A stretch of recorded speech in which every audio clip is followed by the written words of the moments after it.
Discretion is advised.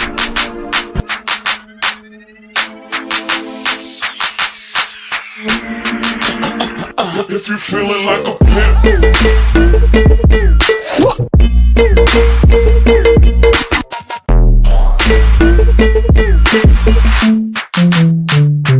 niggas gon' pimp.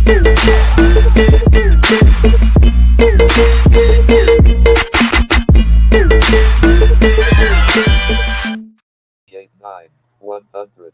Hello, everyone. It's been a while since I've heard that theme. Awesome Sauce.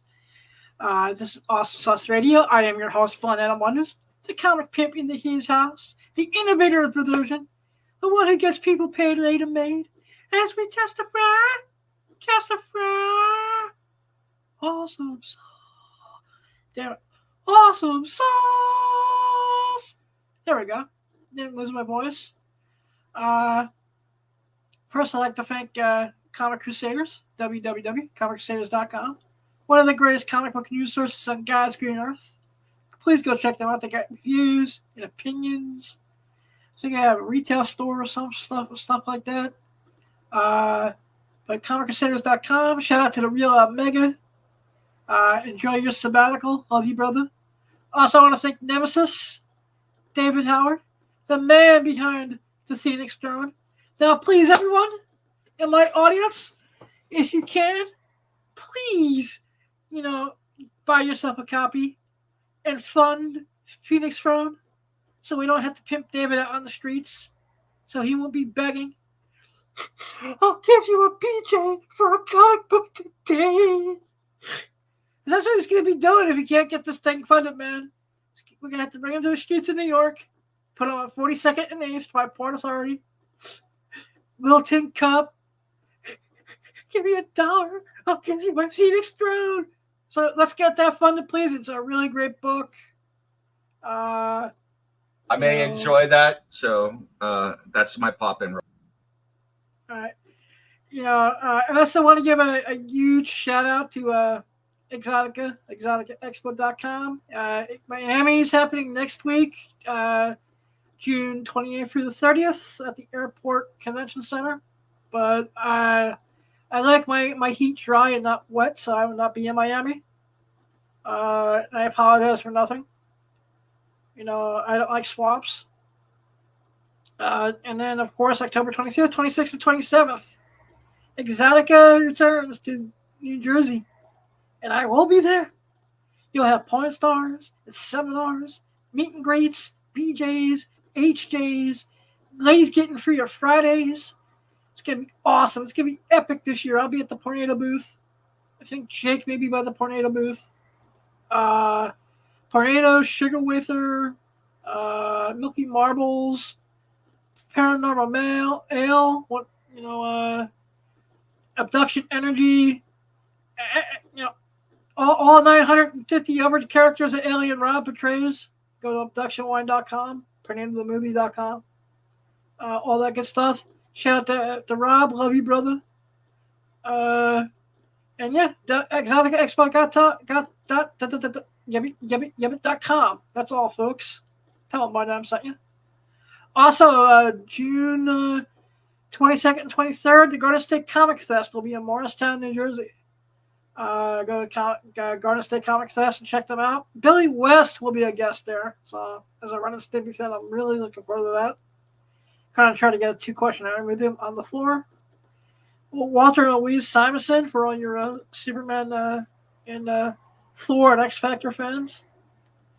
And there'll be stuff for everybody: cosplayers, comics, action figures, good times. And at the party orgy, maybe. I don't know. Go to GardenStateComicFest.com. Check them out. And last but not least, before we bring in the guests and we have good times. Yeah. I'd like to give a big shout out to Bad Dragon, the official adult entertainment toy company of the Awesome Sauce Radio podcast, baddragon.com. www.bad-dragon.com. They got it all. They got Watachis, wands, mugs, hoodies. They have cock rings, because any cock will do. They love they sell all the official cock rings of Awesome Sauce Radio. So go to bad-dragon.com and tell them about that I sent you, man. Michael, love you, man. And I got an email I gotta send you because I got an idea I want to pitch to you, sir. And also, one last thing, Clarence Knight, over on Facebook. Do you want a personal assistant to sell your crappy old apartment complex, or do you not want a personal assistant to help you list, things like your Facebook Marketplace? Because I'm confused. You sent me a direct message last night, Clarence, and I sent you a message back saying I was interested in the gig because, I think you're full of shit, and I'm going to let the Awesome Sauce Radio audience know that I think you're full of shit, so you're going to return my message. Do you really want a personal assistant? Do you really have an apartment complex? I don't know. Clarence Knight, get real or get the fuck off Facebook. Thank you. Now that we get all that set and done, I'd like to bring in a special guest. He's a member of the Abduction Wine Sugar Wafer family. He's a content maker, a musician, a veteran of the U.S. military. He kicks ass and he takes names. He's the one, the only, the Thick Lebowski himself, Jake Swain. How you doing, brother? I'm doing well. Thanks for that intro. I mean, holy cow. I even want to do myself after hearing that. That's pretty badass. Thank you. Yeah, I try. So, you make me sound so special. I try to be entertaining with this. After I was trashing a friend of mine on Facebook who I know from the blind community who, just saying she was looking for a personal assistant and then never returned any of my messages. It's like a tango. You give a little, you take a little. Yeah, so and then I said, hey, yes, I am serious about the gig. My only request on your end, if you're serious about hiring someone, or if you want some extra support from this podcast, please subscribe to the channel. She hasn't messaged me back, so I was having some fun at her expense. It is what it is. I know her from. We both went to the school for the blind that I graduated from at the same time. So. Okay, cool.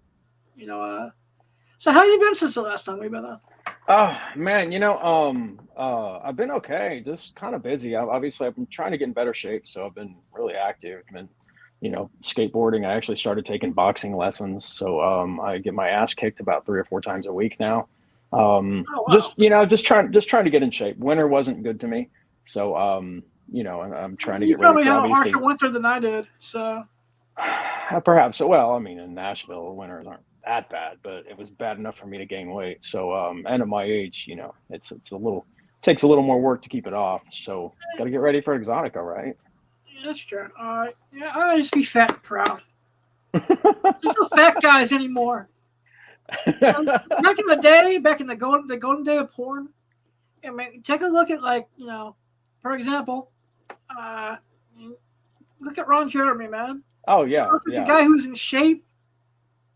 See who else? Look at there's other guys, but Ron's the first one that pops out at me like that. But the key is in shape. He was in shape when he got started, and when he got established, he was in shape. So that's the key. Once he got his empire rolling, then it didn't really matter that he was a big guy.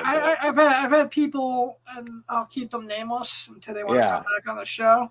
Right. Because they all. I have a few friends from that era who said that he was a disgusting whale even then. Okay, I wouldn't know, but that's their opinion. They worked with him, so. Yeah, I understand. He was always like a, good 10 years ago. When he was doing the Exotica scene, he was, like an elderly uncle to me at one point. I understand. Well, see, in my case, at my age, being in my 50s in this industry, I need to be counterculture. I need to be not what you expect in a 50-year-old. Many people are telling me I'm aging in reverse. And so I really need to try my best to stay in shape because that's kind of my brand is being different, being your atypical 50, 51-year-old. So in my case, I kind of have to. I just know my weaknesses, and like I said, I've need to exercise just a little bit more. Yeah, I have been cutting down on my sugar intake a little bit, and I'm trying. you know that like sugar is like just as addictive as heroin sometimes. So Oh yeah, maybe even more so. like I said, I quit everything except for snacks and sugary drinks. Even that, I'm starting to wean myself off slowly but surely. Well, I have to be honest. I just don't like the gym, and I don't like gym people. I don't like it. I don't like going. It's boring. It just bores the hell out of me. So I like doing things where I learn something, and that's why I like martial arts. That's why I like skateboarding. And my motto, I would prefer my body to reflect my lifestyle instead of my body being my lifestyle. That makes perfect sense. Yeah, I'm that same so way. that's why I'm just active. Depending on now that I'm getting back on the other side of the bridge, being more in Manhattan, I'm going to start walking a lot more. So Oh yeah. that will help me out. 2024-06. So just to you were on with Evan the last time I had you on. Yes. Any updates on how he made out yesterday? I'm sorry. Any updates on how Evan Stone made out yesterday? No, I hadn't heard how he did, so I'll let you tell me.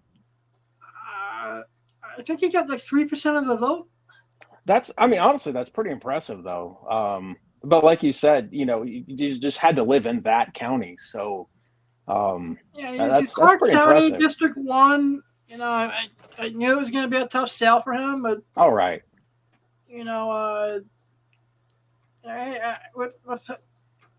With no real budget, no real office, just myself, Rob, our mutual friend Gary, and a few other peeps. The fact that he went out there and he did everything hand by mouth. He did it.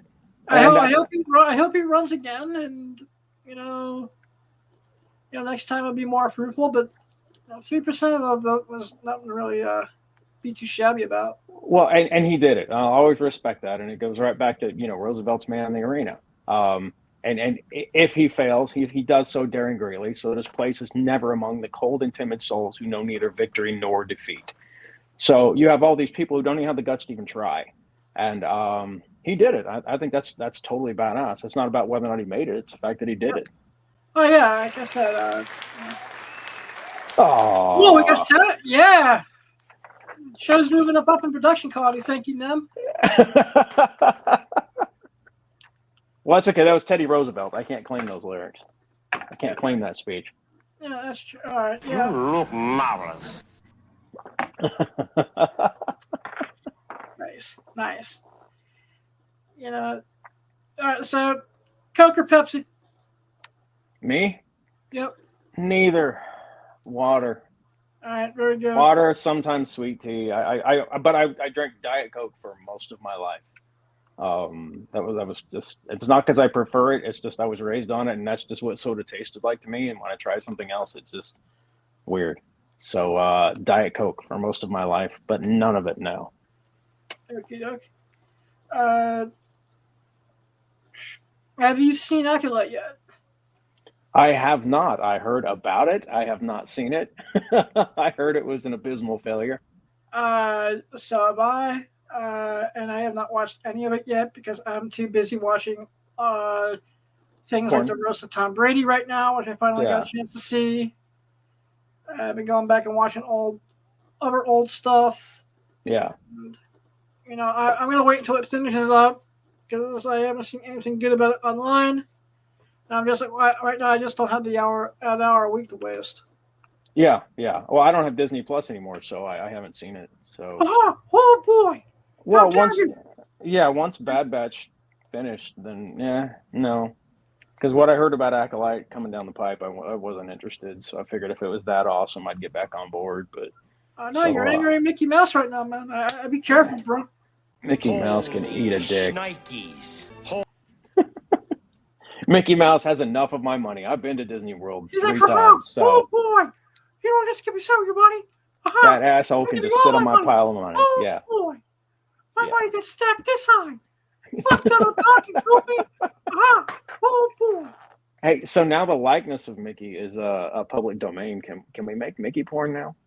Actually, I've been looking into this for the last 6 months Of course you have. because this has been my dream for 5 years. So one day, I just get myself an official Mickey Mouse costume. Aha, girl! You want to Oh, join the Mickey nice. Mouse Club? Oh boy! Aha! So speak that Oh in. no, no. Aha! Oh, this is going south. Oh boy!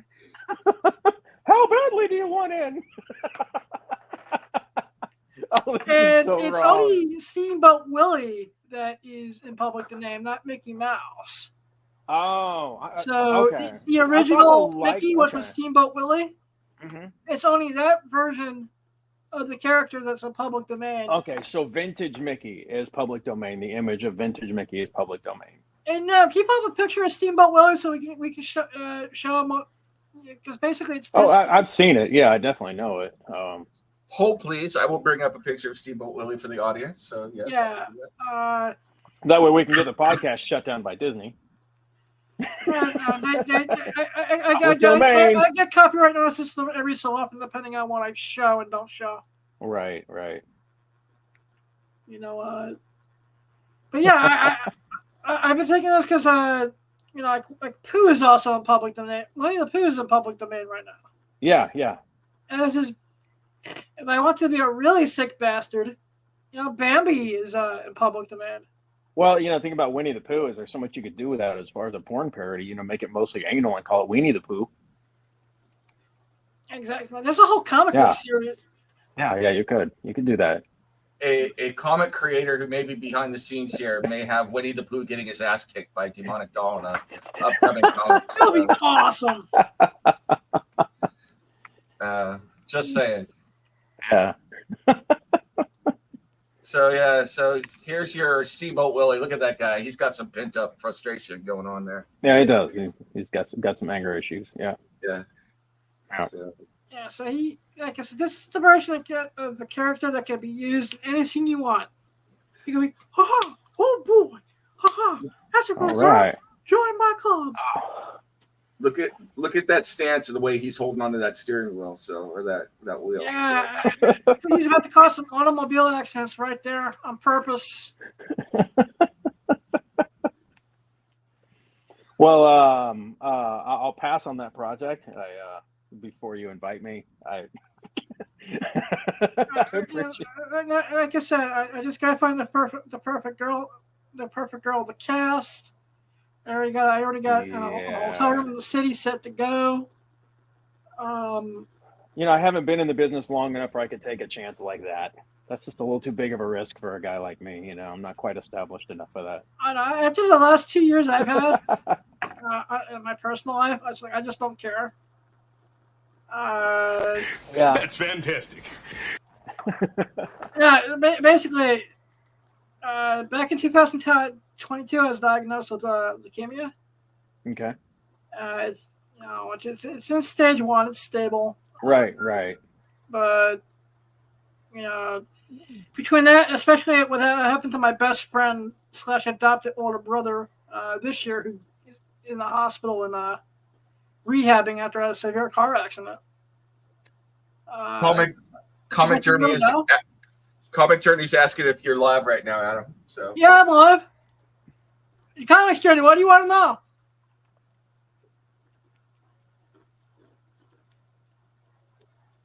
That's all. Thank you, Comics Journey. Love you, brother. Comics Journey, when are we going to do Sapphires together? Hit me up. he says, "Are you sure? Are you sure you're live?" So Oh, I'm live. I'm live, brother. That's what my phone says too. Holy shnikes. All right, enough of that. So, what you got any scenes coming out or coming up? Okay, so I have 3 that are in edits right now. I'm pretty obsessive on editing, and right now editing is my bottleneck. Because since I am doing the actor, producer, editor, publisher role, I mean, I'm just kind of handling all of this. Because honestly, I'm kind of obsessive, and I like doing my own edits. Most of the models I work with are very proud of the content after it's done, because it is pretty lady-centered. So the edits mean a lot to me. I really want the angles to be just right. I want the lighting to be just right. I want to be sure I had the right LUTs in there, the right speed. So I'm kind of obsessive on editing. I kind of a old school, probably late '90s, early 2000s vibe as far as my editing style. Um, so it does slow me down, I'll admit. So I got 3 in edits. I have um, 4 shoots booked now within the next 3 or 4 months. So yeah, there's a lot in the works. I'm not putting it out as fast as I'd like, but that's the problem when you're a bit obsessive. Is you don't want to put something out and then you'd have a full scene, and I had one scene. The composition was absolutely gorgeous. The setting was gorgeous. Looking at the preview of my camera, everything looked amazing. I got back into post and I started doing edits, and I realized my camera was out of focus for the whole scene. So I shot obviously I'm shooting a 1, 2, and 3. So my camera 1, which was my primary, which is the most beautiful angle, was out of focus, and that was just devastating. And that's when obviously that at that point I didn't have a camera person, and now I try to have a camera person with me at minimum. I'd love to have a PA and a camera person, but so at that point for that scene I was filming by myself because I was traveling for that one, and it was out of focus, and I felt terrible because for her sake, I had her so hyped up on what this looked like, and I'm showing her through the camera, like, look at this, look at what this is going to look like. And then I ended up not being able to use it. And that was a failure. That was No, personal failure on my part. I have 2 scenes that I lost altogether. Yeah. One was my very first scene, which I shot with my good friend, Julie Rocket. Mm-hmm. And it the file got corrupted in Google Drive. Oh. So that became unusable. Oh. And I'm actually like, if there's anyone who watches this show who knows how to manipulate files once they're corrupted to fix them, please hit me up, because I would love to have that scene have the light of day, because it's the first one I ever did, and it's the one I'm probably the most proudest of. But and then I have another one we did not realize that after we were done that the lighting sucked. Yeah. Well, I've got one that's about to release with Tia, and I shot with her. I think Baby Damned is her stage name, but I'm talking to her about that because I tell her, like, every time I try to upload something with your name, it gets flagged and removed. Wait, I'm talking to her about her name. Baby Damned? Oh, Baby Damned. I'm talking to her about that. We're in negotiations. Yeah, who tell her she should. I hope she didn't started branding herself with that and getting established, because that just has red flags written all over it. And if nothing else, the algorithm alone it stops the content dead. And I've filmed with her in the past, and she's a fan favorite. She's a lovely Black woman. The fans love her. Like, she's been a fan favorite, and but I anytime I publicly post her name aside the content, it's rough. So we're talking about that. We'll see. Adam, you Comic Journey says you need to come visit on the next Insomniac comic book theater, and if you send me that video file, I may be able to hook you up with decoding it. So. I will. How much is that? I'm gonna mute my mic really quick, and let's see if that's me. Right. Oh, that's not me. I'm muted now too, so I don't know who it is. It must be Adam. Wait, what's going on? We think you have an adult toy that is switched into the on position back there that's humming on the screen right now. So. It must be my air conditioner. Okay. Yeah, we'll blame it on that. Yeah, that's serious. That's it's gotta be the stupid central air. It's probably a ground loop. Yeah, some kind of ground loop in your. Yeah. Well. Oh well. All right. Basically. So I have actually a shoot scheduled next week, and so it's moving forward. My season is definitely kicking up now. and I'm going to start traveling. But I'm really trying to finish the edits and get what I have released as well. I need to get some more content out there. I've been stockpiling a lot of it and sitting on it. I need to get it out there. Interesting. Yeah. So basically, yeah. Any updates from Alien Rob on sugar wafers and or Tornado or anything? Because it's odd that I've only heard from him maybe twice this week. I haven't heard in the last week or so. I haven't heard any updates on that. Obviously, I'm excited about Sugar Wafer. He's got me cast as the psychotic town pastor, which I think is going to be a fun role to play. Since I study mainstream acting, I think we've all wanted to play a crazy role just to see what our brand of crazy is going to be. So I'm actually kind of looking forward to that. And so Michaela Cox is going to be my church pianist, and so there's going to be some dialogue. Oh, Michaela is awesome. She's so awesome. She is. So she'll be my church pianist, and then I'm there's some dialogue there, and I'm looking forward to seeing. I'm gonna have fun with that role. I'm definitely gonna have fun with it. I gotta figure out. I believe the character is Bunce Berner, which is the guy who owns the local lumber yard. Yeah. Well, I'm the crazy church pastor. So. And I think Blake Blossom is playing my wife. I think this will be fun. I can't wait. Yeah, it's gonna be a blast. And the concept is freaking great. Oh yeah. Absolutely. He I don't know where he comes up with some of these ideas, but I never met someone in my 35 plus years who's as passionate as he is about some of this stuff. Absolutely. Did he tell you about Milky Marbles? I saw some footage from that. I saw that earlier today on Instagram. I saw that. So you're going to have to tell me all about it. I didn't even get to see the footage yet. Yeah, you got to spill the tea on that. Yeah. I'm Milky Marbles, the marble champion. Ha! We can't wait to hear about it. And horror marbles. That's going to be. I guess that, but so hopefully we'll get to do some filming at Exotica. You're not going to be at Miami, are you? I don't plan on Miami, no. I'll be at a Jersey with you guys. But since I don't necessarily work in the LA scene, I'm actually happier in the amateur bracket as far as the adult entertainment industry. I'm happier working in the amateur market, so I don't do Exotica as often. So I'm just going to do Jersey. So I'll be there. I'll be there hanging with you guys in Jersey. Like I said, I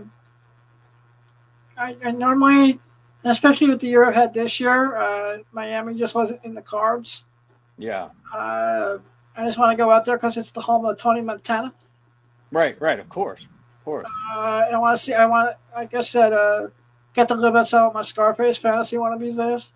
Yeah, I'm sure they don't ever hear people quoting Scarface down there in Miami. I'm sure you'd be the first person to do it. Hello to the bad guy. Yeah, exactly. Nobody has ever said that in Miami, so I think you'll really bring a fresh perspective to that. Yeah, right. Come up with some fresh material and be like, "Wow, who would have thunk it?" Yeah, I know, right? Like, holy shit, man. There was that time Blind Adam said the Tony Montana stuff, and we never thought of like that. Me. It's not like I don't quote it everywhere I go, anyways. You want to sit there and point your fucking fingers and say, "That's the bad guy." See, your quotes are so much cooler than mine. I quote Princess Bride, so your quotes definitely win. They're a lot more badass. I'm not wrong with Princess Bride. I'm sorry, I haven't seen it in a while, but Princess Bride. It's one of those movies I can quote beginning to end. So yeah, that's cool. So your quotes are cooler. Yeah, you want to check out a really cool comic book cover? Bring it. Nam, can you show the Porn Wars #1? This is a Star Wars parody comic. Okay. Nice. And I'll watch it. I think it's based on an actual, parody film as well. Okay. I just thought it was cool. Would you ever consider, when you get yourself more established, making something in the... Making some parody. Wow. Yeah. Yeah. You know, all I can think of is that Zach and Mary Make a Porno movie where they had the little R2D2 suit that had the little open flap so they could stick it. Oh yeah. And you know, my mind keeps going back to that, to Zach and Mary. You know, I don't know. The thing Amazon stop. you know, parody porn is like it's that market. I don't know yet because obviously being the Thick Lebowski, I was actually talking with Alien Rob about that, about doing a Lebowski parody, but it's been done. However, that was the Big Lebowski, and I'm the Thick Lebowski, so you know maybe I have my own spin on that. No, I don't know. So yeah, Rob and I were talking the other night about doing a parody on that. I'm not sure yet. Yep. I also want to show my other favorite Star Wars parody magazine of all time. This is called Wookiee Erotica. Oh, As you found. wish. As you wish. As you. Like I said, this thing goes to like mad money on the secondary market. Wow. It's like a $300 magazine. Oh my goodness. Wookiee Erotica. Yeah, I like that. Yeah, this came out like in the late 90s, I think.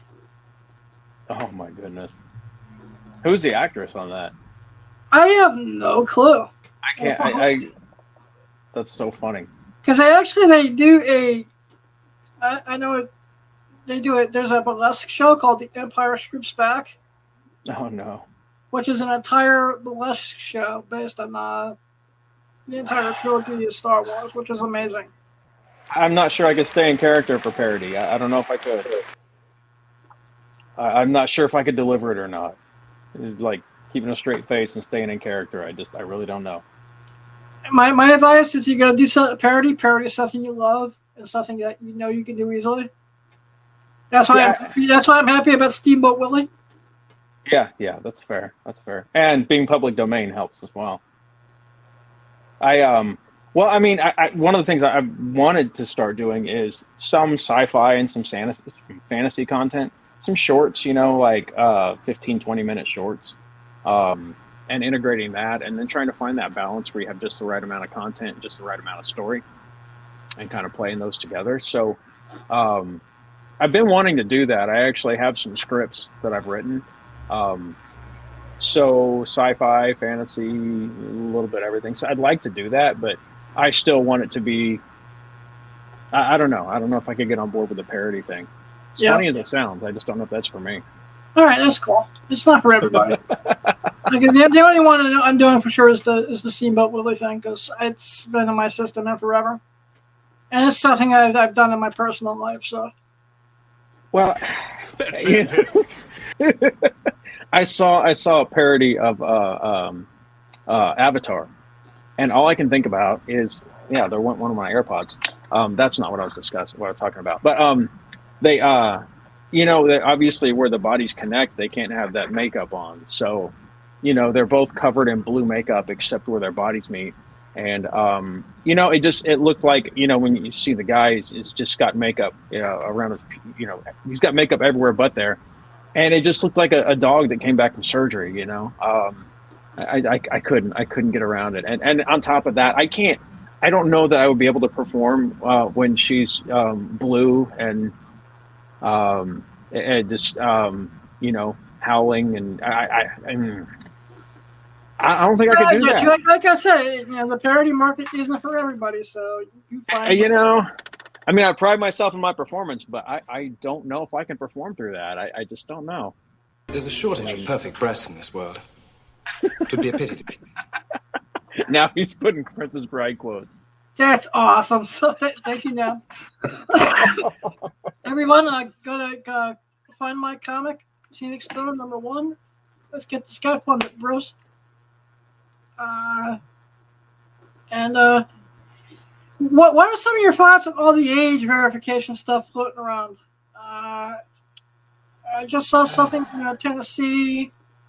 I saw, of course, Texas, Utah. It seems like every other day I see some douchebag Republican pastor who wouldn't know Jesus Christ, and Jesus Christ came down and gave him a blowjob. Yes, said it. Well, Inconceivable! I mean, I don't know. My take on that, I don't have a whole lot of an opinion on that. The one thing I can say is, it is getting more and more difficult for parents to keep an eye on what their children are doing with their phones. And Snapchat is a perfect example. There are serious security risks out there. I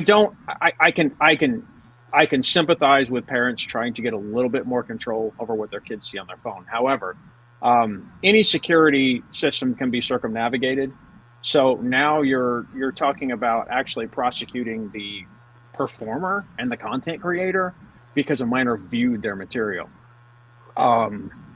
That's I think you're getting into that. Yeah, I don't agree with that part. I don't agree with prosecuting the content creator because somebody circumnavigated the security system or somebody lied about their age and viewed the content. Should we be punished for the dishonesty of others? So I disagree with it, but not for the same reasons most do, but I do disagree with it because I can't, see the funny thing about internet, and apparently this hasn't been put out there. I can't see that way. Like I can't see who is viewing the content. I just have somebody who checked the box saying they're over 18. And, well, regardless of if you are or aren't, you're going to wind up doing it anyways.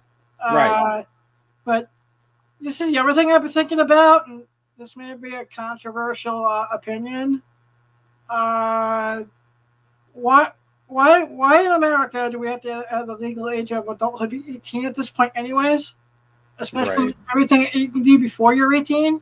Right. At the age of 16, you can divorce a 16-year-old can divorce their parents. Yeah, I know. Legally? It's crazy. It is crazy. And I don't like that they're going after the content creator because of the dishonesty of somebody else. If you want to put that verification in there, if you want to try to stop them from accessing it, that's one thing. If you want to send me to jail, because somebody lied about their age to view my content, I'm in the Silver Fox DILF bracket. So yes, I have some young models contacting me, and I check ID because I've definitely worked with some young creators because apparently a lot of the younger women are drawn to men my age, especially if we're attractive. So what is a guy to do? I don't know. All I can do is obviously, if content is different. If we're talking about filming content, that's one thing. But as far as me knowing who is accessing my content when they say they're of age, I don't know what I can do about that. And I don't. It's not like I can ask somebody to cough up their ID, because would you want your daughter giving her license to a guy like me? No. Yes. Hell no. I said, I'm a weird person. I didn't talk to one of my best friends because I told his 18-year-old daughter, I was like, you could probably make more than your waitress job on OnlyFans. Yeah, see, I wouldn't dare say that. Adam, Yeah. Adam, I have a 21 and an 18-year-old daughter, and all love to you. I don't want them giving their ID to you. I'm sorry, brother. So, like I said, I know off the bat it wasn't going to be a popular opinion, but you ever hear the story about the rabbit and the snake? And the rabbit, he takes care of an injured snake, and the minute the snake is healed, the snake bites the rabbit, and the rabbit goes, yeah. Why did you bite me? It's like, I told you, you stupid bastard, I was a snake. Yeah. And there are very many variants of that. One of the Aesop's fables is a farmer and the snake, same concept. And he just said, it's in my nature. Like that, that's what I am. That's what I do. You can't expect me to not be what I am. So yeah, I get it. It's not that, but just like Captain Cold and the Rogues, I have a code, man, and there's certain things you don't touch. I was talking to a girl helping me shop in ShopRite the other day, which is the supermarkets from hell here in New Jersey. The whole chain sucks. I said it. Well, I think with this age verification thing, what they didn't do is they didn't bring the industry professionals together with the parents. Bring the advocacy, bring the lobbyists together, and then have a discussion hearing both sides. We just hear the parents this, the parents this, the parents this. These guys are evil, and they're so quick to prosecute people in the industry whose content was viewed by somebody who didn't have access. So they immediately vilified the adult entertainment industry, and it's like, well, listen, the industry exists for a reason, because we're making billions because it's a popular product. You don't vilify Walmart because people walk in the store to buy what they sell. They're making money because they're creating a product that a lot of people are consuming. Yeah, but I've also noticed that a lot of Walmarts no longer carry firearms. It's just so. I mean, yeah. And there's always some type of something in society that's going to be, demonized and vilified. Right. Almost 100 years ago now, alcohol was, demonized and vilified. If you told me 30 years ago that one day there'd be legalized marijuana stores from sea to Shining Shade, I'd say you're nuts. Yeah. But when I was a kid, my neighbor, he used to get his older brother's porno mags, and we used to all go out and hide in the backyard and look at the dirty magazines. And if we did that today, I guess Playboy would have to go to jail. I guess we'd have to prosecute Playboy because we accessed it. Like, I mean, where does this end? Just because we access the content, you're gonna prosecute the creator of the content? Actually, as both of you guys since we're all in the same generation, what is your thoughts, Jake and Nem, on just cancel culture in general? Because I'm kind of getting sick and tired of it. Honestly, I think we don't. I think we're too easily swayed by popular opinion, and we don't do any of our own research. I don't want to talk about anything specific because you can't have a political opinion nowadays. No. And just to let me preface that, I'm not being political. I'm talking in general because it seems right. I feel like I live and this is me as a professional content maker and a professional comedian. I never know what is going to come out of my mouth that's going to offend someone these days. Well, it's just like I watch stuff that I grew up with, and I gave you an example when we talked on the phone the other day. There are certain songs that would never have gotten made, certain movies. Oh, absolutely. I watch old Andrew Dice Clay. Yeah. I'm just like, holy shit. Yeah, this will never get done today. But that was... Go on. I was going to say, I'll say for me, I'm Hispanic, and in high school, I got lots of racist attacks from coaches, even like of other teams, saying stuff to me, and I would never want to shut them up. In fact, I appreciated it that they could say it, and I know who was saying it. So when I went out there and kicked their ass in sports, I knew why I was kicking their ass too. But so. Well, and you and I are both military. We know that racial and ethnic remarks are the glue that bind a military unit. That's how we bond, and we talk trash and we say things that would shock everybody else. When it came down to it, we would die for each other, and we're closer friends than anybody would ever understand. But if you hang out with military, just the racial and ethnic jokes going back and forth, it's nonstop. But again, we're not. As men, we're commonly not allowed to have emotions. We're not allowed to have vulnerabilities. Oh. So we bond over sports. We bond over cars. We bond over racial and ethnic humor because that's how we bond. And most people who aren't military wouldn't really get that. One of my best friends is an Army buddy, and he called me up today. And my wife knows exactly when I'm on the phone with him because I had it on speakerphone, and he's like, "What's up?" What's up, broke dick? It's like, I can't hear you. Get that dick out of your mouth. So that's my friend talking to me. So, And that's just how we talk. And it's just, I think people don't realize, and that's one of the things I absolutely loved about military culture is you have people from all over the world in some cases, because you have people from Puerto Rico, you have people, One of the guys I was with was a Nigerian, and so you have people on visas from other countries as well as people from all over America, and you're all jammed into one unit, and they don't care where you came from. They don't care about the color of your skin. They don't care how you were raised. They don't care. You just have to function, get in there and function. And I love that system because honestly, I think the rest of our population could learn a lot from military. We don't, we do acknowledge that we're all different. We acknowledge that we have different skin colors. We acknowledge we have different stereotypes that come with that. Our cultures are different. We acknowledge that. And we don't try to pretend that we don't come from different cultures. We just make that work, which I think is beautiful. I think it's a beautiful thing. But, keep your identity. I've got a redhead cousin. Am I supposed to not know that she has red hair? You're the rest of the race. Oh, right. It just me just acknowledging that she has red hair and her appearance is different than everybody else in the family. That's just, I just remember the day when it was common that, I guess I could say this. It was an American trait that it's like, I may not like what you have to say, but I'll defend to my death your right to say it, Absolutely. That's also lost. That's lost. I think it is an American right to be a terrible person and say terrible things. I also think that people today have lost their sense of humor to some degree.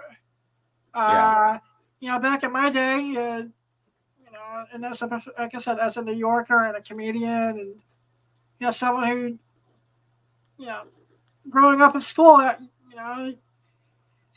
the R word was thrown around a lot. Right. Today it's that got changed to special needs, just so people know which R word I'm referring to. Right. But I never really got offended by it. It's like, all right, whatever. I'd be like, you're the F word that you can figure it out. My audience, I think my audience has at least 2 brain cells in their heads at this point, maybe. Well, and you have to judge somebody by their conduct, because one thing I deal with as a content creator. So Tia, who I worked with, like I said, she's a fan favorite. So up till recently, she and I working together, it's been interracial content. Now, there's no negativity in that. There's no stereotypes being employed. It's just literally interracial content because we come from 2 different demographics, and there was no problem with that until recently. Well, now that term is not supposed to be used. So I'm being told I'm not supposed to use that term anymore. We don't say IR anymore. We don't say IR.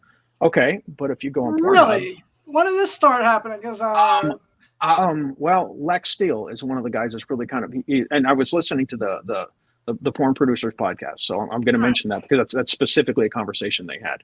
Is Lex? He just doesn't like that term, and he wants us to stop using that term, and that's fine. He's earned the right to have that opinion, and I respect that opinion. However, Lex, that's his choice to do so. It's just right. the first time I've heard it. Right, and I absolutely understand that. However, if you look at the demographics and if you look at the most common keywords, that is like number 2. Keyword number 2 is interracial. Right, so literally that's what people are searching. Because it used to be like number 3. Well, and it could be. But either way, let's just say top 5. Yeah. The word interracial is is one of the top 5 search categories. So that is what the consumer is typing in the search field. But we're not supposed to use that word. That would be like if I went to Goodyear and said I want tires, and we're like, oh no, we can't call them tires. We call them round black things. Okay, well, but we consumers know them as tires. I'm gonna try that when we go get my mom's car. I go, I need 4 black round things. so like, I don't know how I make out with that, Jake. Yeah, and so so this is the problem. Is from a marketing standpoint. That's the word people are using in the search field. So am I not supposed to put that? Am I a bad person by putting that on I thought our job was to match our product with our consumer. And I thought keywords are key. They're literally, they're our lifeblood. And then you're telling me I can't use the keyword that is most commonly searched to find content with Tia and I. Like, I'm really confused by I it. heard that same thing right every so often because I do a lot of the, stepdad material. Right. And I think that they're saying that the word taboo is no longer really cool to use. But that's the word people search for. Oh, yeah, that's the first thing. That's the word they type in the field. Like, Yep. well, we're a consumer-driven industry.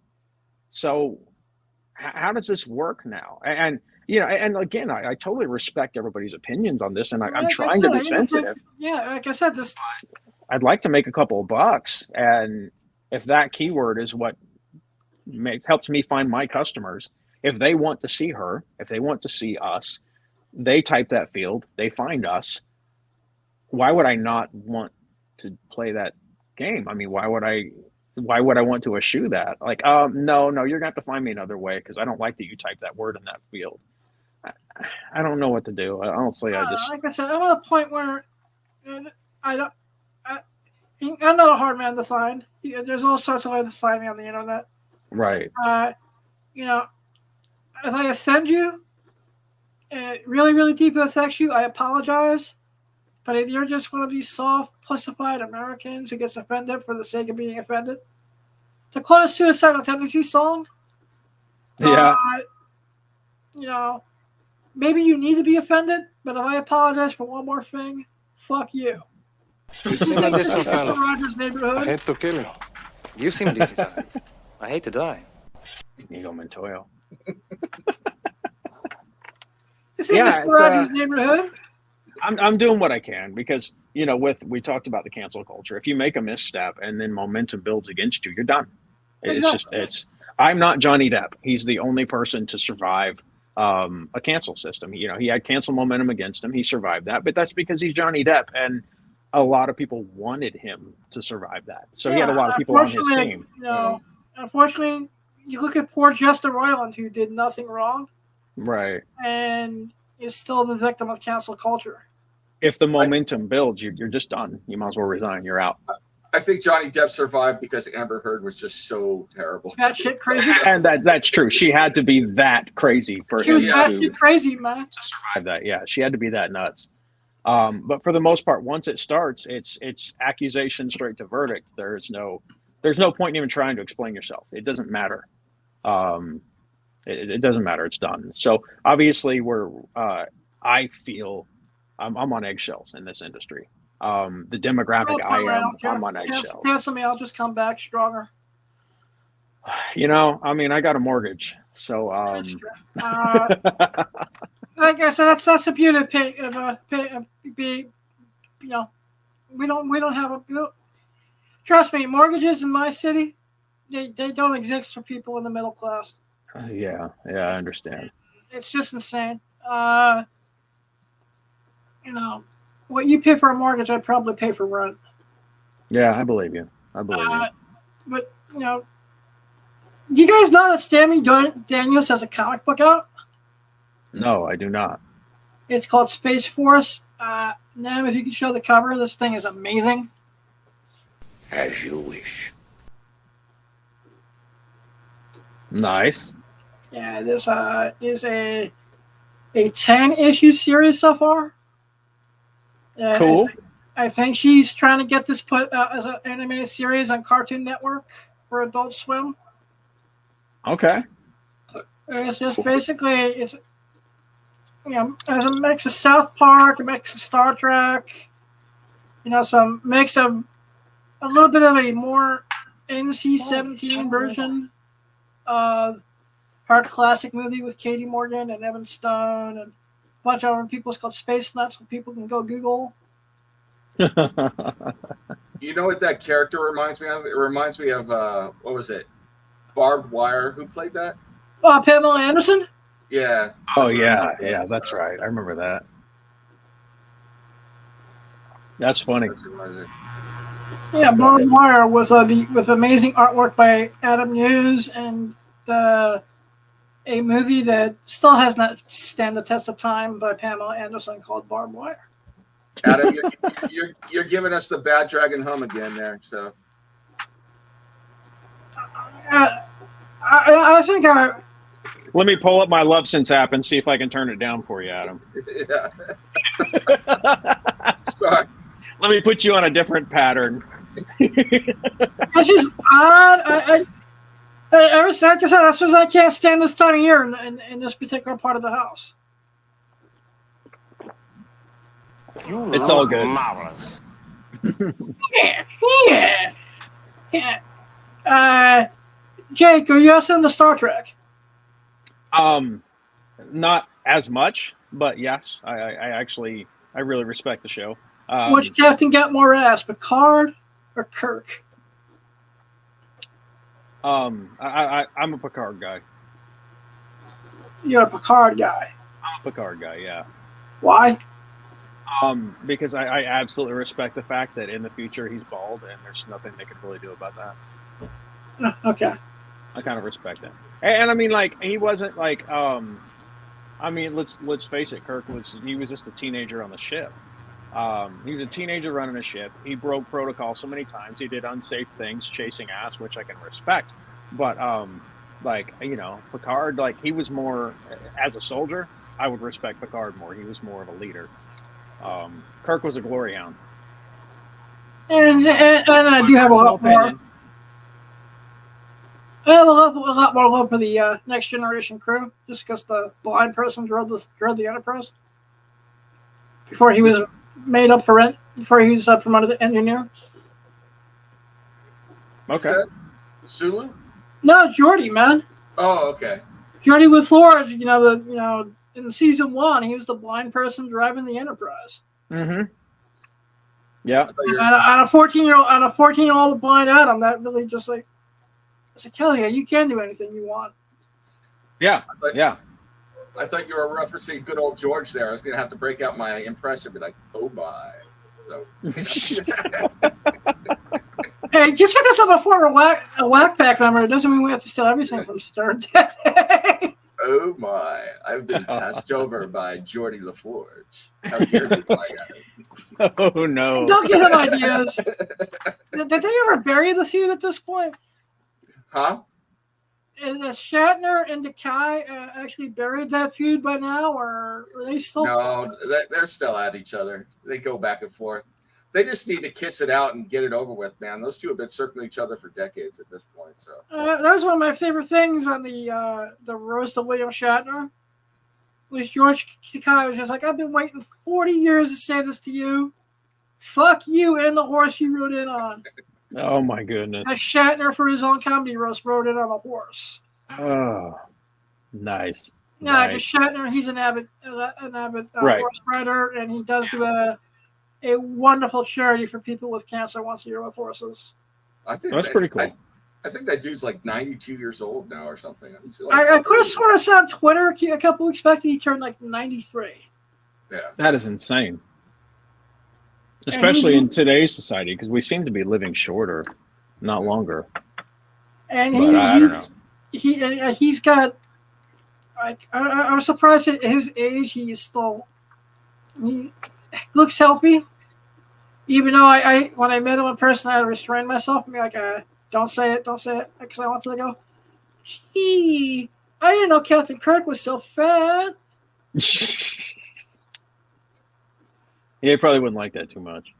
No, I tell him about how an episode, and I got real, like, I broke out crying like a 2-year-old, thanking him for an episode of TJ Hooker that actually saved my life when I was about 14 years old. Okay. And I bet he doesn't get thanked for TJ Hooker that often. No, it was an episode where TJ Hooker was helping a blind woman. Oh, okay. And he's telling her about being blind, is a special gift. And, getting bullied and tortured in high school, your freshman year with, being told that, that, I don't care. I'm going to use the word anyways. If anyone doesn't like it, go watch someone else's podcast. Because getting called a blind retard every day at the age of 14 does so much wonders to your mental health. I can only imagine. So, seeing stuff like that always brought me comfort. So I thank him for that. Well, that's pretty cool. And I wouldn't have thought Yeah, I wouldn't have thought that the T.J. Hooker reference, but it makes sense, and I bet he loved hearing that. Actually. Oh yeah. He actually like gave me a hug and some tissues that can't make me feel better now. I was like, yeah. And then I went back to being pissed off because the ATM at the Javits Center in New York was broken. And I couldn't, buy the $100 autograph from him, but his handlers really took good care of me and let me talk. Well, that's awesome. I mean, And that's because his handler saw me kicking the ATM. That top of my lungs. Fucking damn motherfucking ATM. That's good.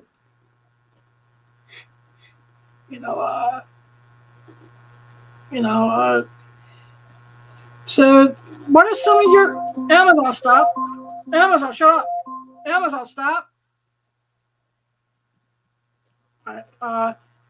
What are some of your long-term goals on your bucket list?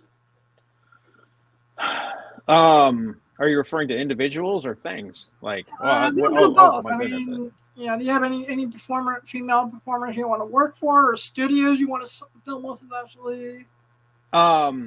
Studios, no. I honestly, I have no interest in going into the studio part of this. So you have no desire to do like a Brazzers or a... No. Honestly, I think it was Alex Adams. I was following him on TikTok, and that's one of the things he said is what up, Alex? He's a really good dude. Okay, I don't know him personally, but I liked his mentality. But he was saying, why do you want to go for a studio? And as a musician, I heard the same thing. Why do you want to try to be part of a studio? Why do we want to try to get under this big name? Because ultimately, you make so much less money. You don't get the residuals. And he's like, people asking me how do I get into porn? How do I get into the industry? He says, don't go bugging Brazzers and Naughty America. He's like, just make content, and it's yours, and you own it, and then you sell it. And he says, why don't you be the producer? Why don't you be the next Brazzers? He's like, well, you don't need them. And same thing when I was a musician, I went to Voice and I auditioned for Voice. And one of the guys that worked, he was actually one of the staffers right before we went in to do our final audition. He says, I want you to know right now, you don't need those people.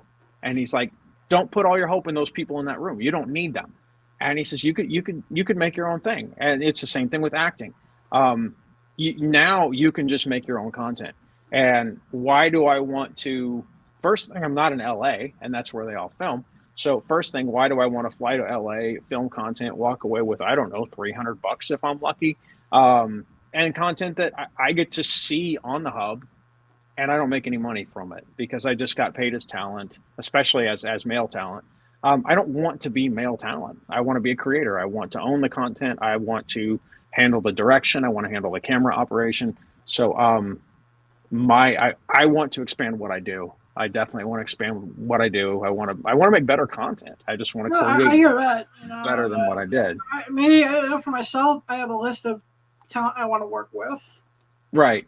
Well, regarding I have one or two things I want to do for bragging rights, because this way, when I'm talking to young kids in the blind community, and when I say young kids, I'm talking like between ages 18 and 21. Like, hey man, don't tell these assholes, these pencil pushing douchebags, you like to do nothing more than shit on dreams and piss on the impossible. I just want to, the reason I want to do at least one thing with Brazzers is to help build a world where no kid who's disabled will ever hear that you can't. Right. That you can't. And I can respect maybe I'm that. coming from a different approach than most. Right. Well, and I come from a musician that refused to even chase labels. I didn't want to be in a label. I didn't want to work for a label because they get all the money. I get nothing, and it's my creativity and it's my product that they're making money off of. So, I come from an industry where other people have been making money off our performances. So I'm already kind of jaded about that. Mm. So when I come into this industry and I see these labels, hey, I love them. Nothing against you guys. That's just not my path. I want to create. I want to own the product. I want to handle the cinematography, the filming. I want to handle all that. And regarding individuals, I've always, if I name two, I'd say Michaela. Michaela and I talked when we were at Exotica, and I'd love to work with Michaela Cox because she's just awesome. Michaela's amazing. She's just a cool person. She's one of those people that just camera or no camera, you just want to hang out with. She was really cool, and we chatted for a while at the Exotica, the last one in Jersey. I see. I hung out with her at Exotica. She helped me out. Because last year at Amazing Las Vegas Comic Con, we walked around. Yeah, at the end, I saw your interview with her. She's not just an amazing performer, but an amazing human being. I just got that really cool vibe from her that she she gave me a lot of good advice too. And as someone who's relatively new to the industry, she gave me some really good advice. And obviously I'd love to work with her. I'm going to work with her obviously in Sugar Wafer and potentially in Tornado, but I'd love to make content with her as well. But I'd have to say, as far as performer, I've absolutely never met and probably never will. I'd say Dillian Harper. There's just something that crooked smile she has. I know her by reputation only. I've never had the pleasure to even meet her as a fellow performer yet. She has this absolutely gorgeous crooked smile that just like a little crooked, just like a little bit, and it's just very human and very like.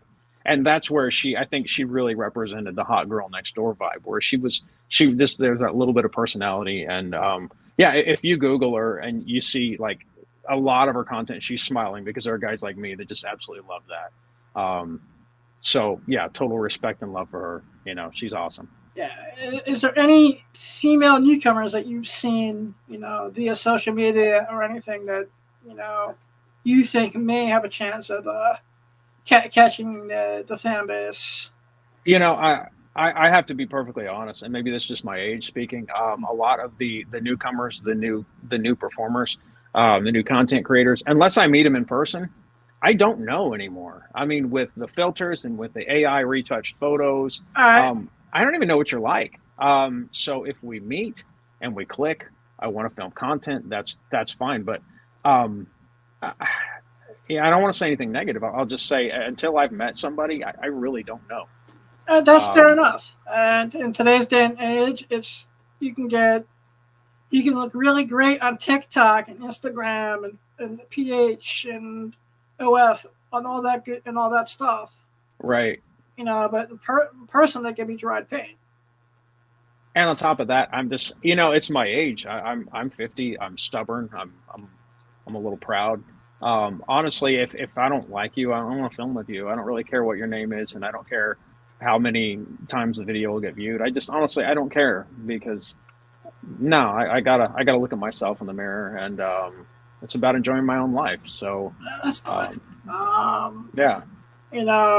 Maybe at the age of almost 51, I'm still going on 25 with certain things, and maybe it's because I do have a goal. I do want to be the first blind person to win ABN. So I can take it to a social. There is a social worker at the Commission for the Blind in New Jersey who can take the ABN trophy. I'm going to put it on their desk, and I'm going to kick their face into their desk, and I'm going to shove the trophy up their ass. I'm not kidding about this either. It's time. Damn right. Because I was told that blind people don't do this and don't do that and blah blah blah. And, delusions of grandeur and wah wah wah. I make that shit work. Thank you, Jason Mewes. And I'm in this business because I really enjoy sex, and I don't ever want sex to be work. I don't ever want it to be work. So I don't ever want to film somebody that I just don't think is really cool. Like I said, I don't feel the need to do that. I'm not that desperate. I'm not. It's okay. My mortgage is paid. I'm okay. Yeah, you know what? At the end of the day, and I got Kevin Smith's blessing on this and the way that I use the analogy. Because I know, Dave, you said you just recently watched it too. That the movie Zack and Miri Make a Porno is like my real life. That movie was so amazing. That's a great movie. It's fantastic. Amazing. Absolutely amazing. I just couldn't believe. I couldn't believe Jason Mewes went for it, man. He was just like, "Screw it, I'm going to be out here with everything, man." So yeah, but at that point, if you listen to his stage act and he tells his stories, there's a point when he would just whip it out in public whatever. Yeah. Yeah, that's frowned upon in today's society now. Unfortunately, I mean, like I said, times have changed, and I think he's changed since I know him and Kevin personally. Right. You know, he's changed a lot since that movie's come out too. He's now a father of two. His daughter's now 7 or 8, something like that. You know, if I had to say my bucket list, like what I would love to do as a performer and as someone who plays a production role, is not be with somebody famous. I don't want to be with somebody I don't want to be with someone who's one of the top stars at Exotica. I want to be with somebody who becomes a top star at Exotica.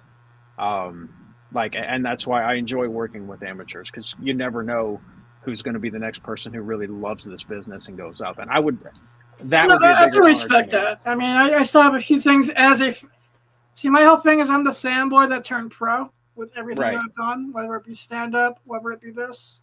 Right. You know, I doubt it's ever going to happen, but if I had a chance to do something with Sunny Lane, I'd jump at it like that. Mhm.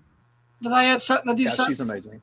if I had a chance, and I'll pitch this right here and right now, I would Annabella Danger peg me. I guarantee that I had a chance to be on camera with her. Well, and with me not being in LA, LA or Miami, I'm not near most of these actresses. So flying all over the country for one shoot, 2 shoots here and there, it's not viable for me. No, I hear you. I mean, if you do something like once a year, like the only time I really travel right now is for like AVNs, or Right. like San Diego Comic-Con, which I haven't been to since 2019, so that doesn't really count. And I was that's my thinking pride. to go to Los Angeles Comic-Con this year just so I can have an excuse to go to LA. Right. And see, my pride kicks in, or I don't want to be just one of a million guys begging to shoot content with you while you're in town at Exotica. I just don't want to be on that list. No, I hear you.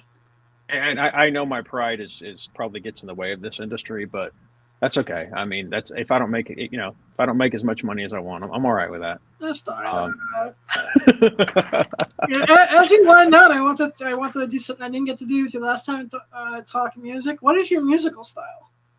Man, I'm kind of all over the place. Obviously I was a child of the grunge era. That was my whole formative high school years. So I used to, really be into a lot of the grunge. I've been changing a lot lately, and I sang for a hard rock band for a long time, which was like kind of late 90s, early 2000s crunch hard rock. See, when you say hard rock, I'll just name a band, a couple bands. You can tell me if warm or cold with the style. Slayer. I can tell you. Oh no, that's we were compared to Godsmack a lot. Five Finger Death Punch, Godsmack. We were compared to them. We're kind of in that bracket. Okay. But down. Well, now I'm studying. I studied voice a lot more, and now I'm studying piano. And I already play most of the instruments. I played drums for over 20 years, and then guitar, bass. I won't say I'm awesome at any of the instruments. I just play them all anyway. And now I'm starting to appreciate the pop singers. I'm starting to appreciate Ed Sheeran. I'm starting to appreciate Billie Eilish, as far as their use of falsetto and just the mastery of the small nuance and the breath. It's fascinating to me. So I'm still working. If I put something out, is it going to be more like Hozier? I don't know. I'm kind of, so I'm not really sure where I'm going to be musically, or if I am at all. But either way, I enjoy it. So I'll sit there hammering away on the piano, trying to come up with something, and we'll see what happens of it. That's the professional side of the musician. Now, just as a music fan, what are you into listening to? I still, and I know it may be cliche, and I know I'm like, you would expect me, but I like a lot of the emo music. Motionless in White, they're a fascinating band to me because as a classically trained singer, he is so precise and articulate. So he puts a lot of passion into it, but he's also really articulate, precise. You can understand what he's saying, because why speak if you can't be heard? Hey, nothing but love for Eddie Vedder. You're awesome, but half the people don't know what he's saying. That's just not my style.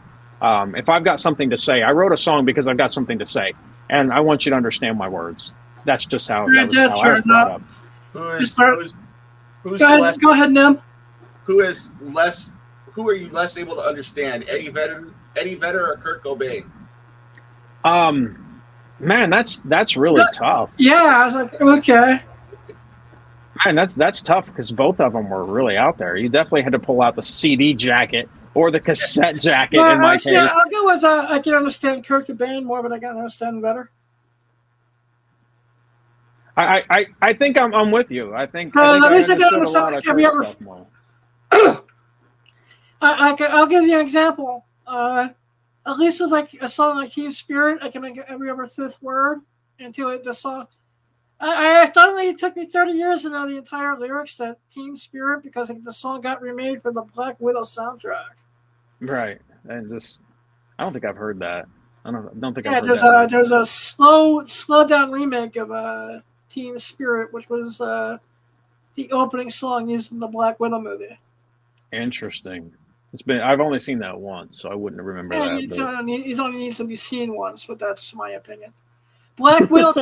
I'm gonna say this: Black Widow, XXX, starring Lacey Lennon and Kenzie Taylor, made by my good friend and mentor Axel Braun by Wicked. Okay.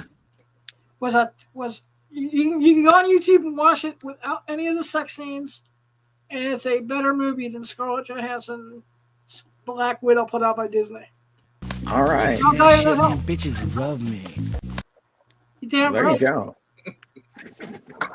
And Dennis, thank you so much. It's nice because that's the closest I think I'm going to ever get to having Jason Mewes on the show. Yeah. Yeah, you never know. I'll work on my. No, I've been trying for years. It's just we can never get his schedule to like mix. Well, I do a mean Crypt Keeper and Captain Sulu and Freddy Krueger. Wait, you do the Crypt Keeper? Oh yeah. Oh, nice. I'm not prepared right now though. All right. I almost bought a cameo from him. It's like I don't have my proper motivation. Yeah, Yes. no. I actually because the actor who plays the Crypt Keeper is on Cameo. John Cassier. Yeah. Yeah. Yeah, the name was just was escaping me for a minute. He's on Cameo, and he's at a price on Cameo that he does the same thing he probably charges for at comic book conventions for his autograph. So I'm thinking I might just pop my Cameo cherry with him. All right. Is either him or I saw that the Lenora Zan, who plays Rogue on the X-Men cartoons, was on there, and she's was only $75. And I'm like, wow, that's the same price she charges at comic book conventions. Wow. And once again, that if I can't get her to do an interview on the show, I might just cameo. It is what it is. Yep. You never know. So where can the audience find you online, Jake? My main website is the easiest way. So thethicklebowski.com. How did you come up with the whole Thick Lebowski thing? All right, so I was on a cam show, and I was working with. I don't have clearance to mention her name yet. We don't have. Well, anyway, so I was working with somebody on a popular streaming site, and one of her fans came in the room, and he's like, "Dude, that dude on the Big Lebowski does porn," and then everyone was laughing, and then. So she, like literally as we're filming, as we're engaged, she's like, well, we should probably call him the Thick Lebowski. And that just kind of stuck. So then with her fans, it became a thing. And she started calling me that. And everyone just started, it was funny. It stuck. So parody name for the win, Like, all right, I might as well go with it. But I'm not going to quote him. But I thought about at Exotica, I was thinking about one of the days I might walk around in a robe and a white V-neck T-shirt. Maybe, and then just on my white T-shirt, I'll just put the Thick Lebowski.com. But if you do stop by the Tornado booth, because that's where I'll be all week. I'm not walking around. I'm definitely stopping by. I just don't know if I'll be in Lebowski gear. I don't know if I'll have my Thick Lebowski gear. Lebowski gear now at the time. I definitely want to get a pick. Yeah, I'll just walk around with my robe and my my plaid golf shorts. And some sandals, and just have the white shirt that just says thethicklebowski.com. That way you get it. You get it. It all makes sense. All right. Dude. So that's what you call me. The dude. Yeah. And my final question of the night. Yes, sir. Outside of, and I know you use Snapchat a lot. Yeah. You know, but any other place to find fresh talent? Fresh amateur talent. Honestly, Snapchat is usually what I go to. That's because I'm really big, and the reason exhibitionism is probably my favorite kink. I'm fascinated by the psychology of exhibitionism. So most of the people in the industry, they've already conquered that. And I really enjoy just kind of walking somebody through that and just kind of, introducing somebody to my world, so to speak. So Snapchat is usually where, sometimes, Instagram and even TikTok, but I don't really do much of the adult work on TikTok because I'd just rather not. TikTok is sensitive. There are a bunch of little babies. The minute they see something they don't like, you're gone, bye bye. I have a model friend. She's had nine TikToks. She's been taken down by TikTok like 9 times in the last 3 years. Well, I'll just be honest. The reception seems pretty hypocritical to me because let's face it, the entire app is just twerking nonstop. Just, I mean, as soon as you download the app, the very first thing you're going to see. Animals. That's right. That's all it is. But if I, as a man, simply say I'm a content creator, I'm flagged and removed. So it's like, nah, not worth it. I was trying to advertise my new comic, which has politics and war and everything. So of course, there's politics. There's seduction in it, right? I mean, that's a thing of politics. I wrote the word seduction. They should end all my videos on TikTok. So. Yeah, but then you've got all these other creators that got 10 million views of them twerking, and TikTok has no problem with that. Yeah. So and that's why, honestly, just the hypocrisy just gets old. I'm like, nah, I'm good. I'll stick with Snap. It seems to be what works best for me. This is what I say to TikTok. You are the ones who are the ball lickers. Did you just cut up I love that movie. Jay and Silent Bob Strikes Back? Oh, I love that movie. I work quick, man. I work quick. So it's like I'm a fucking professional. Jake, favorite Kevin Smith movie? That was it. Minus Mallrats. I mean, Mallrats was cool, but to me, Jay and Silent Bob was just it was a stuff of legend. I absolutely love that movie. That's true, and I've been known to quote, and I actually did it in front of them, and I got their blessings to do it. I was like, Jay, can I borrow the Click Commander scene for something I want to film? Well, I started doing it in front of them. I am the Click Commander. I'm gonna get in there and lick, and I'm gonna command your clit.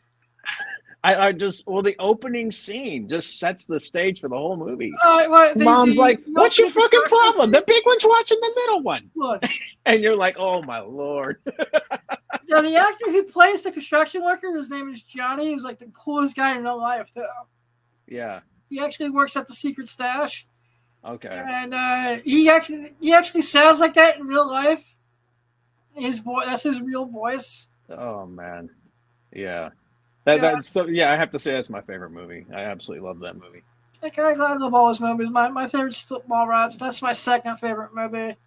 There's a Brody deleted scene from Strike Back where they're in the comic book store and he takes the comic book out of the guy's hand. It's a comic book. Hold it like you hold your dick. Show some respect. I am the master of the clit. Remember this fucking face. Wherever you see clit, you'll see this fucking face. Yeah. He's so amazing.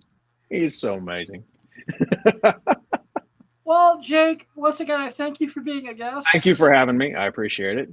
Like I said, we'll have to find an excuse to have you come on every so often. Maybe metaphorically, of course. Yeah, of course.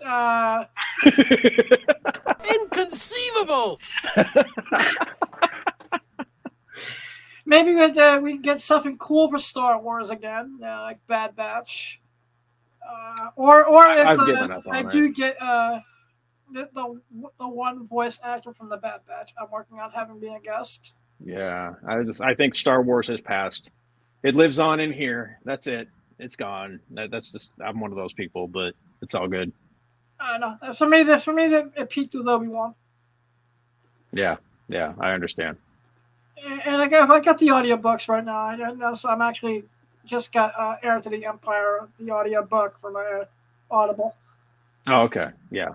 Well, and you and I talked about that. Bad Batch, Obi-Wan, obviously, Rogue One. Those were amazing movies. But If you want a beautiful Star Wars thing that's horrible to watch, but so horrible it's good, that's why you got the holiday special in the Ewoks and Droids cartoon. oh yeah. I remember that. Yeah, And then the Ewoks live action show. I even thought actually Andor was pretty good. So Andor was really cool. You're right. Yeah. So I mean, it's hit and miss. It depends on who's directing and how involved they are. Yeah. And that's why I just I don't know.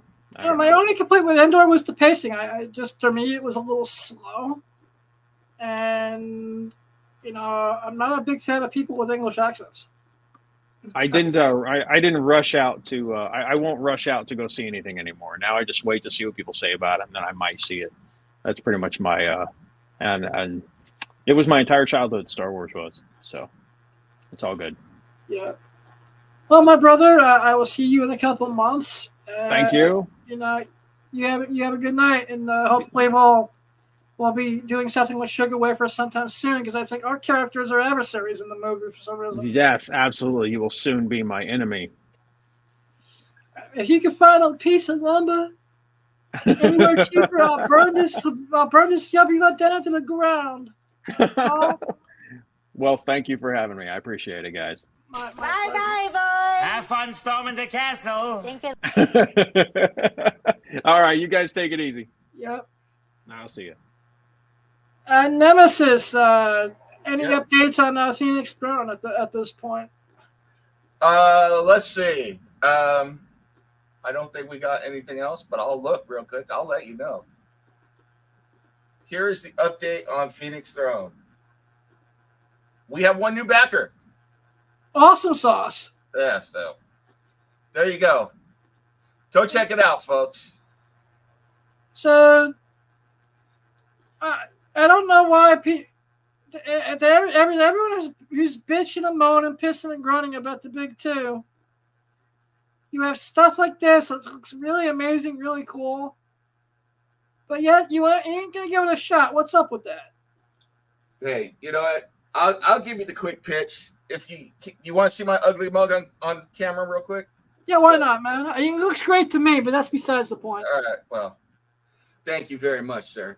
Look at me using sirs just like I'm in a Kevin Smith movie now. So pull your pants up, sir. All right. Anyway, just it's something brand new. Come give us a try. For the first week of the campaign, we're even giving you a discount. We're giving you 20% off physical, 40% off digital. You can build a 32-page digital comic for $3. Give us a shot, and check it out, because everybody that's involved with this, and there's a bunch of us, love this new universe, and we're passionate about it. So yeah, come check it out.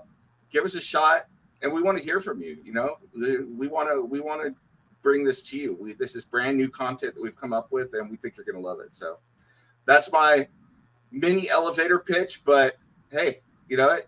You got to pimp your stuff, because if you don't pimp it, nobody else will. So damn right, man. So everyone, go back Phoenix Throne #1 on Fund My Comic. Once again, want to thank Exotica Expo for the love and support. Exotica Expo comes to Miami June 28th through the 30th. Tell them one of them sent you. Ladies getting free Friday night. Also, next week, 22nd and the 23rd, I will be there on the 23rd because my nephew's birthday party is the 22nd, so I can't be there all weekend. Garden State Comic Fest. I'm really looking forward to meeting Billy West. As a voiceover guy, he's one of my heroes. So, I'm gonna try to get a quick get him to critique my you idiot, Stimpy. I told you to get me 2 bitches and a blunt. You fool. All right, I got to do this impression real quick. This is one of my Billy West, one of his characters. To see if you know who this is. It's like, weed. Yeah, Robin's over there looking at the news, reading the news, and I'm smoking weed. I love weed. I cannot place the character. It's Jackie Puppet, man. So, all right. Show. Yeah. All right. Oh God, I still watch old Jackie Puppet stuff. So you know what? I've been watching Amazon. Stop. I've actually been watching a lot of older Stern on YouTube from the WNBC days. Oh, really? Yeah, because it's on YouTube. From like 82 to about 96. One of my favorite episodes ever, though, and I remember listening to it in El Paso, and then I saw it later on the E! Show when Billy West was doing the Jackie Puppet, and he got Conan O'Brien so mad that he came up out of the chair on purpose to attack the Jackie Puppet. He wanted to kill the Jackie Puppet. So. Yeah, actually, that is a legendary bit on the show. It was great. It was absolutely fantastic. The Jackie Puppet was fantastic. That and Dracula Gottfried. I don't know if you remember Dracula Gottfried. Yeah, that I do remember. And I actually was trying to find that on YouTube, but I just got distracted by I found the old school Spider-Man Power Records on YouTube, which I haven't listened to since I was 10, 11 years old. Mm-hmm. And surprisingly, the Spider-Man, the Mark of the Man-Wolf on Power Records, still holds up to this day. Yeah. I love to listen to some of that old stuff every now and then. So I miss those days when those are back in the times when he would say whatever the hell he wanted to say. He didn't worry about it, So yeah. I think I was been able to pinpoint in the show's history where he started to change. Yeah. I think it was the 9/11. It was 9/11. It might be. 9/11 is when I think Stern had his first taste of being a serious show. Well, here, it's not that I disagree with you, but I'm going to say I think the real turning point was America's Got Talent. I told you, he became a different person at that point. Yeah, he became mainstream. Yep. So, and with everything that goes with that, with expectations, with friends, social group, all of it. So, And then, like I said, him and Artie had the falling out. Artie had the suicide attempt. Yeah. Which changed the how the show was. And Jackie was long gone by then, so and he brought a lot to the show. And Billy was gone. Billy was friggin' amazing on that show. So, Billy did a Stooges impression on that show that's just still to this day. Yeah. Because that's how Billy got the part of playing Stimpy. Yeah. Before Billy was. The thing is, I've heard, I don't know how true the story is, but I have heard that Billy asked for not a lot of money to stay on the show. And it wasn't Howard that did it. It was Tom Chiusano, because it was still when they were there, was at K-Rock. And Tom wouldn't pony up the money for Billy. And Billy left, and he got the job on Ren and Stimpy. And, and he took off from there. And then he's been legendary since that. He was a friggin' Cheerio B. He did Futurama. He did just tons of stuff. The guy is just a legend. So. Oh yeah, he was in that god awful Bugs Bunny remake. Yep. Yeah, just because I don't know. My problem with modern Bugs Bunny it's way too politically correct for its own good. If I was younger, I would probably try and embark on a career to try and do voice stuff. I love doing voices and figuring out how to do voices.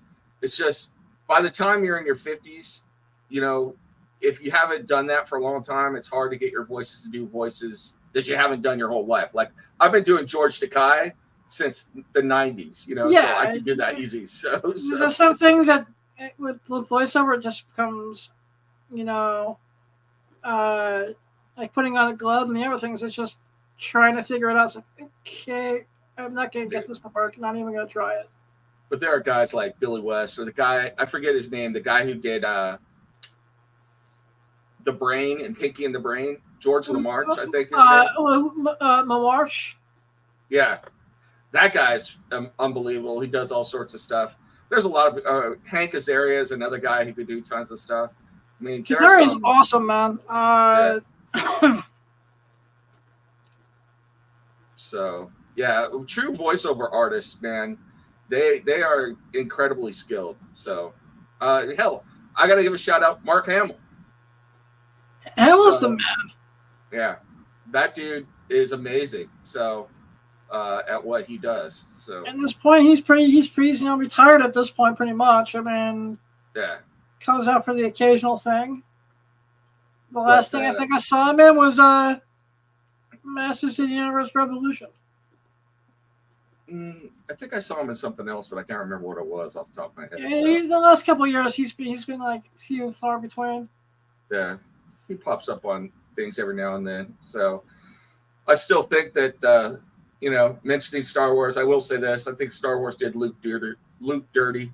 So I wish that he had gone out. Yeah. Those two movies suck. All three of them. Yeah. I mean, I don't mind that Han died or Leia, you know, Han, Leia, and Luke died. I don't mind that too much. But I was like, let them go out like a boss. You know, they're OGs. You know, so give them something cool. See, Han went out like a little bitch. Yeah. You know, Luke was just like the grumpy old get off my temple. Yeah. Type of the guy, and you know, Leia became just the head of everything, and it's kind of weird. Yeah, it was strange. So yeah, you know, once again, it is what it is. Everything changes. Yeah, you know, and hey, if people like that and they're going to make money with it on the new generation, then more power to them. You know, I'll move on. You know, I at this point, I hope that, and this is my honest hope for a lot of this and stuff, that it creates a bunch of passionate fans to keep it going for the generation that's after them. Yeah. Which I have my thoughts about sometimes.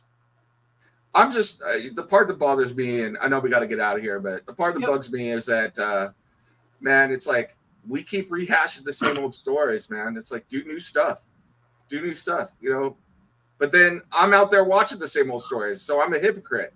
Like Godzilla -1. That's a great. How long has Godzilla been around? It's been around since the 50s. So still have not seen it. You know what?